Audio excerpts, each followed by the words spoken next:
Each year, Microsoft Research hosts hundreds of influential speakers from around the world, including leading scientists, renowned experts in technology, book authors, and leading academics, and makes videos of these lectures freely available.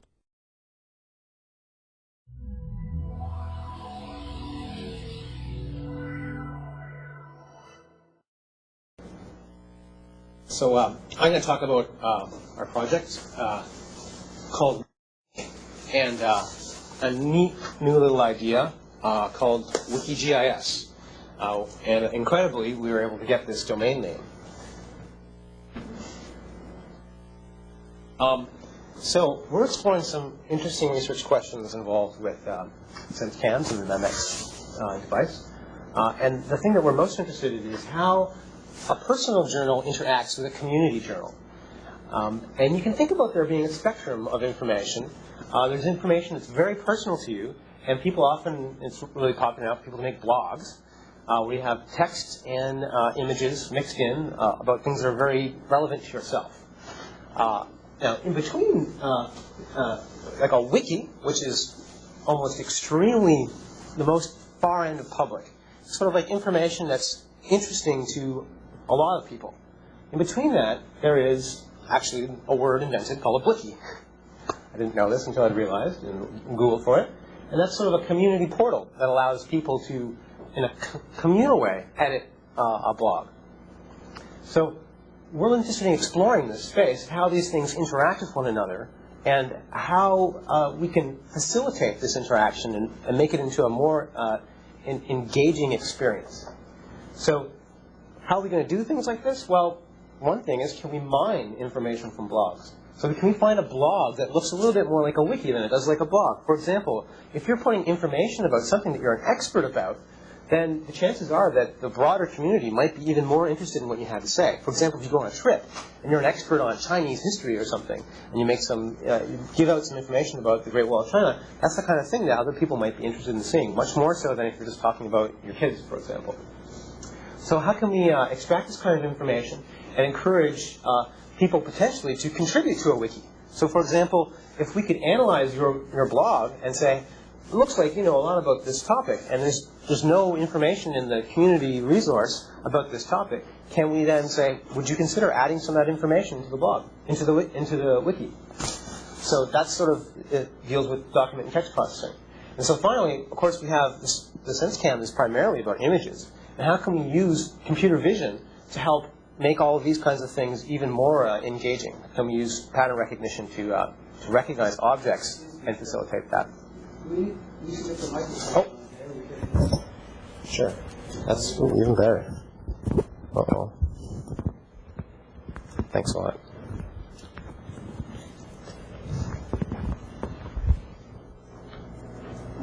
So, what we've done is we've integrated a whole blogging environment within the Wikimedia framework. So you have wiki pages, and you also have blog pages. And embedded within that, we've made a plugin, essentially, that allows you to control Microsoft Virtual Earth. So you can put tags on your blog or tags on a wiki entry, and then search those entries and control it within this familiar interface.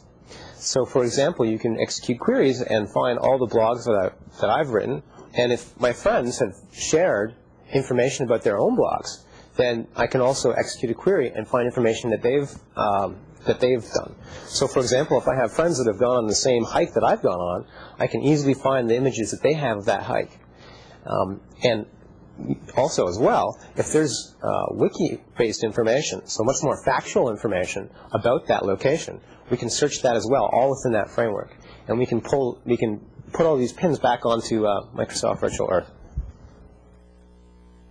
So here's an example of a blog. And this one here is kind of like a very simple blog where there hasn't been much text written, and there's some very explicit statements. It's kind of the kind of thing that I might write, whereas some people usually tend to write a paragraph worth of text with their images. So what we'd like to do is extract some facts that may have been stated in this entry. So if I made some statements about the image, I said, I saw these mushrooms. Well, if that's embedded within a larger block of text, it's going to be harder for me to realize what what part of that text is actually talking explicitly about the image. So can we process this text and link it up with the image in a rich way? The other thing that we might be interested in doing is if we have those images, can we match them? Can we find if there are can I actually determine what kind of mushroom is that? Or if there's a location, can I determine where is that actual location? So if I'm in a forest, actually a GPS won't even work because of the tree cover. Or if you're using this a Memex type device and you don't have a GPS on it, or if it's a camera phone, you won't have that location information directly available. So can we augment the device with some kind of location-based image recognition?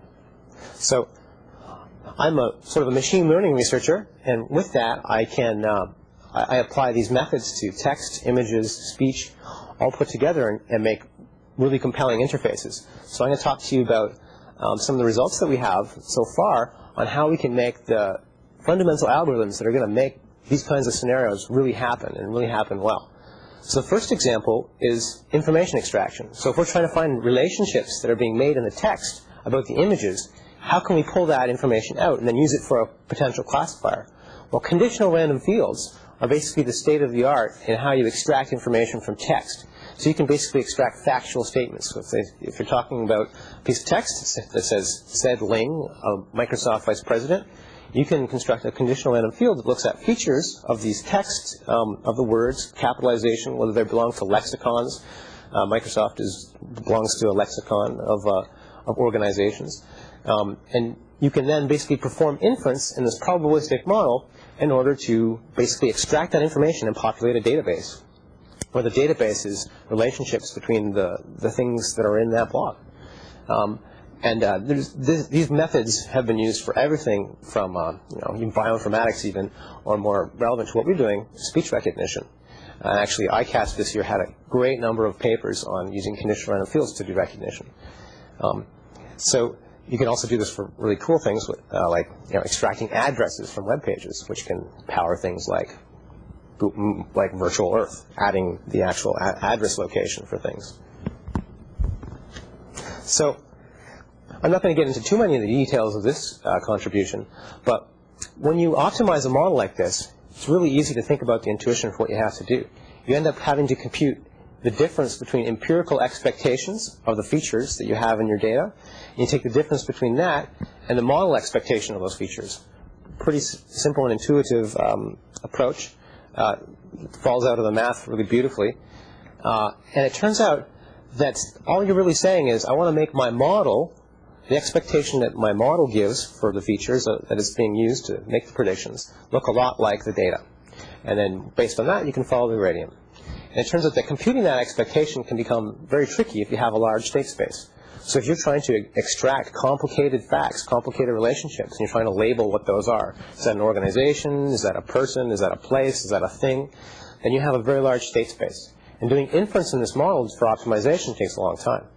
And if you're trying to get a grad student to sit down and make an extractor that extracts these kinds of interesting relationships, that's going to take a long time. So we've come up with a method whereby we can approximate that distribution there very efficiently.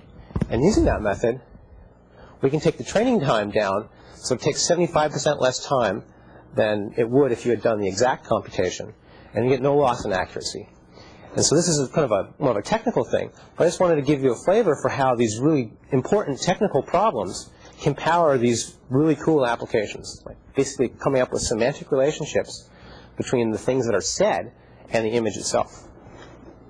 So here's an example of when I went on a hike in Harvard Forest, and this is kind of, I'm not really a huge naturalist, but the people on my team are much more naturalists, so they will stop me. And this is actually a very good experience for me and say, hey, look at that. And all of a sudden I realized, wow, Harvard Forest is full of all these weird mushrooms. And it's not the kind of thing that everybody thinks about, except, if you have some kind of device which says, I heard that you might be interested in nature. Take a look at this. We believe that there's mushrooms in this area, and here's some pictures of them. Maybe you can find some. So you can actually turn this into a sort of a game for kids to really draw people into this kind of interface, like a form of geocaching, except it's for natural objects that are already there. So here's an example where actually I kind of got drawn into this, and it was kind of cool because I've actually hired some photojournalists to go and collect data for me giving them the sense cams, asking them to go and make blogs. And one of my friends that we've hired here, he's not a friend, but he's a student, he found a mushroom that was basically the same kind of mushroom. And it wasn't in Harvard Forest. He was doing this in the Holyoke Range. But it's probably the same kind of mushroom. And when I look at the picture that he has here, I didn't know exactly where he went out. When I see that picture of that location, I remember I've been on that exact hike before. So the place that he was walking is somewhere that I'm familiar with. So how can we enable these two types of really cool scenarios? How can I find an expert who might be able to tell me even more information about what kind of mushroom that might be, for example? Or if I have a place, how could I automatically recognize that place? And of course, I've been playing around with this in the context of actually having a sense cam. So here's where I put the sense cam on a bike ride. And in this context, we can generate a large number of images. Now this large number of images, I may want to select a subset of them which are sort of very cool, very characteristic. So there's a beaver dam along the way here. So I took a picture of that beaver dam, and that's kind of a distinctive location. And I may not want to put that all in my blog, but I might want to have that information sort of hidden in the background and associated with that place.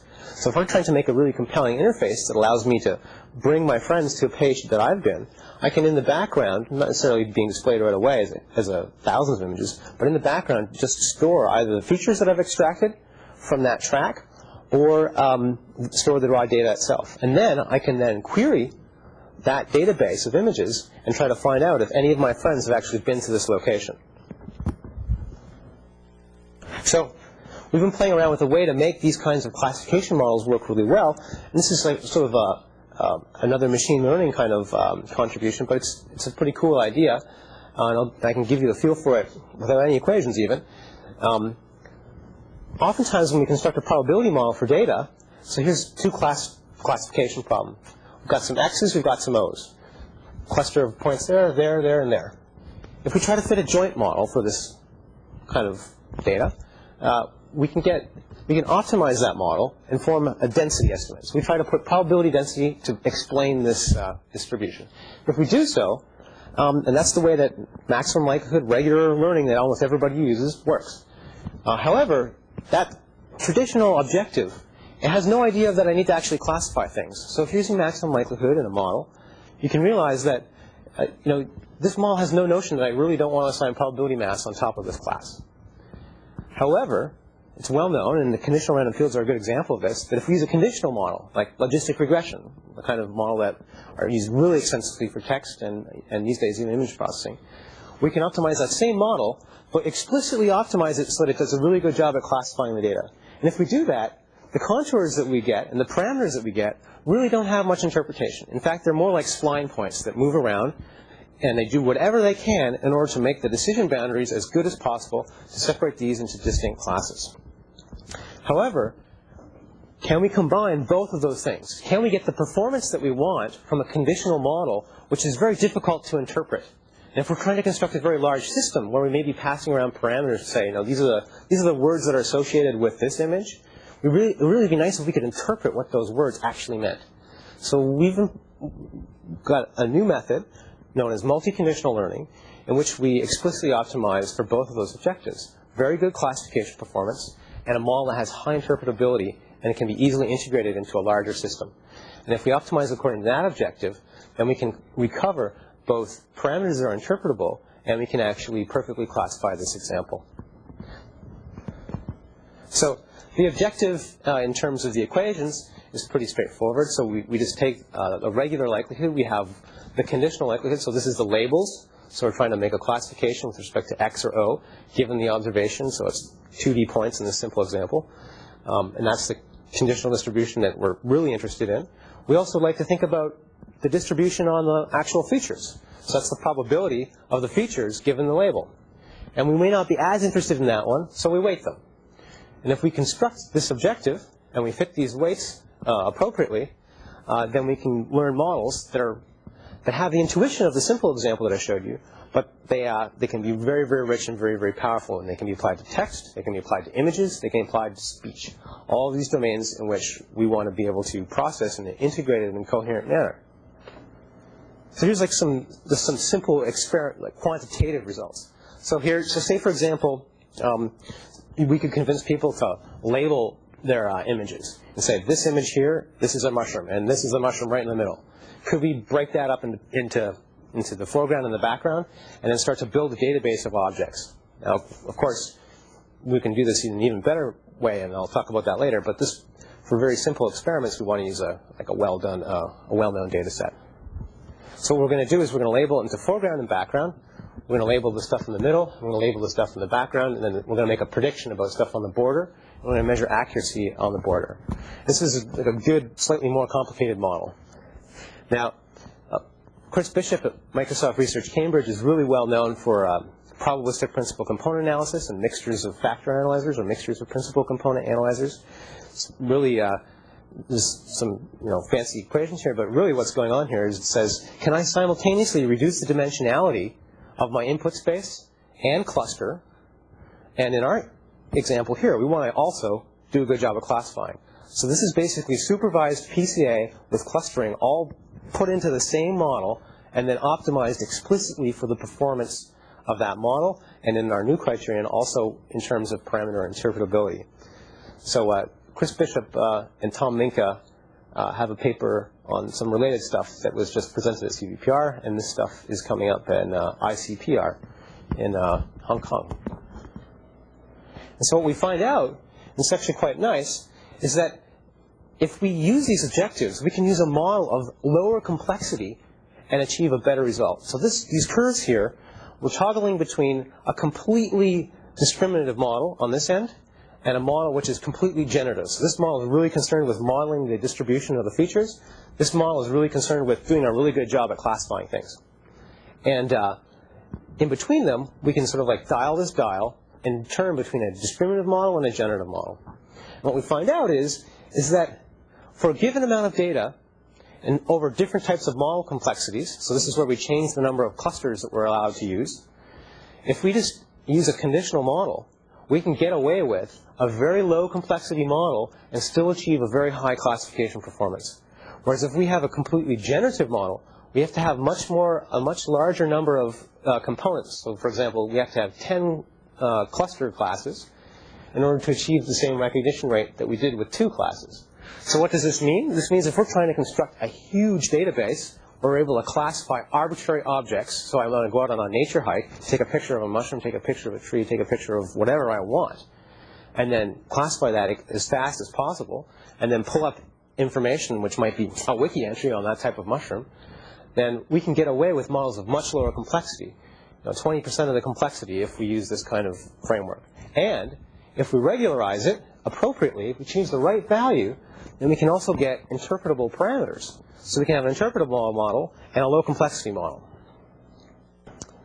So that's some things that we've been doing with respect to machine learning, but let's bring it back to what we want to do here. We'd like to be able to search the blogs of our friends. And here's an example of somebody who's out. Oh, getting close to you? Yeah, sure. I'll go quick. We'd like to be able to, like I said, detect and find expert knowledge. And ways in which we can do that is to actually construct a text classifier. So we've applied this similar thing. So that was for an example of pixel classification. We can do something very similar in terms of text classification. And we've done a bunch of experiments with that, and we've shown that this objective also works really well.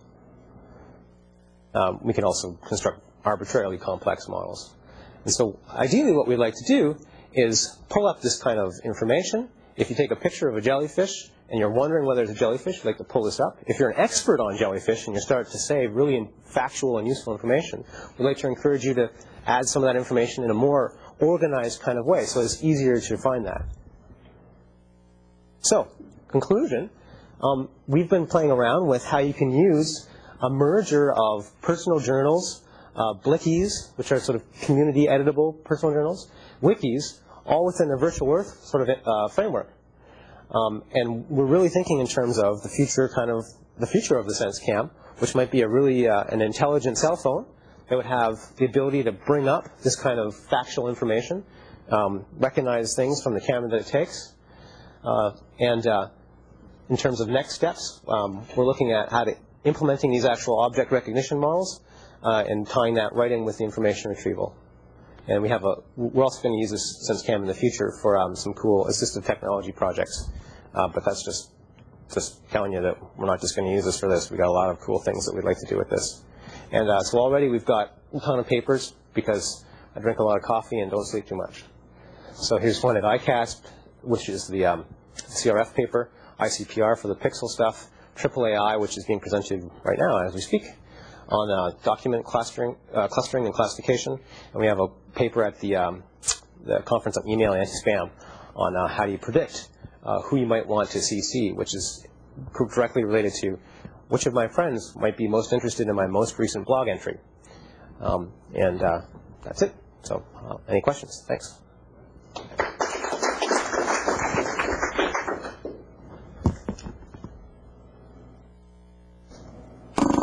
Yeah. How are you, this friend, I'm just curious if you're using FOAF at all. Sorry? FOAF, do you know FOAF, friend of a friend? FOAF, no. Metadata standard, or identifying friends at all. Okay. A semantic web. No, where? Friend of friends? Friend of a friend. Okay. You just kept saying I mean, I know friend. like Friendster, which is something I know about, but I haven't heard of that. I'll look that up, though. That sounds really cool. Yeah, I think Friendster is somehow based on Does some things like that? Yeah. Any other questions? One quick question that I have is that, when you're talking about your model that shows high learnability with low model complexity, what is the relationship with your training set size? How much training samples do you need for that? Yeah. So I'm showing you this. I have another slide, actually, which... No problem. It's a very good question. You pulled up the slide that I skipped. So if you look at training set accuracy as you increase the amount of data, you can see that you get a relatively uniform increase in terms of how the models perform. So as you get more data, and this is on the training set, but on the test set, we find that we get a pretty nice arc like this. So when you have a low amount of data, so you have a small number of training examples, it turns out that if you can find the right sort of setting of the balance between the generative and the discriminative model, then you can get a better performance. And that's often the situation which you're dealing with, where you have people who have done a few labels, like they've said, I know that this is a picture of this jellyfish. So it's hard to obtain a lot of labeled data. So we often are operating in this zone where we don't have a lot of data. If you have lots of data, then that effect is much less pronounced. Actually, that's exactly the question I was thinking. I mean, do you really get 500 samples of mushrooms as you're walking around? Yes, this is for pixel classification. We have other examples, yeah. In pixel classification, you can generate it very easily.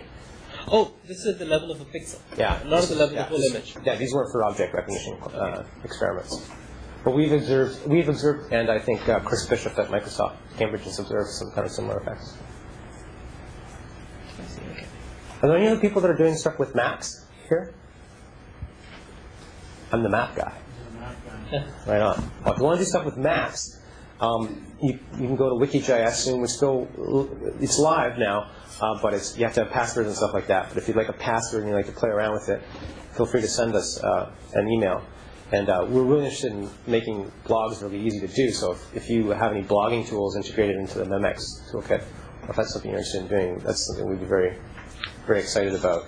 Because we're trying to make these interfaces extremely simple. And in fact, this audio recorder, one of the things that we really like to do, because I know enough about audio, it's pretty straightforward for me to do, just run a recognizer over an annotation, where it's basically you just annotate your picture, and you get maybe a crude, maybe it's not going to be perfect, but if you have just a bag of words that are associated with that image, we can throw that into our models and actually even maybe be able to do a better job at classifying, at doing the recognition if you know what's in the picture.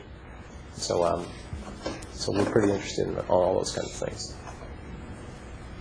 Okay, thanks a lot.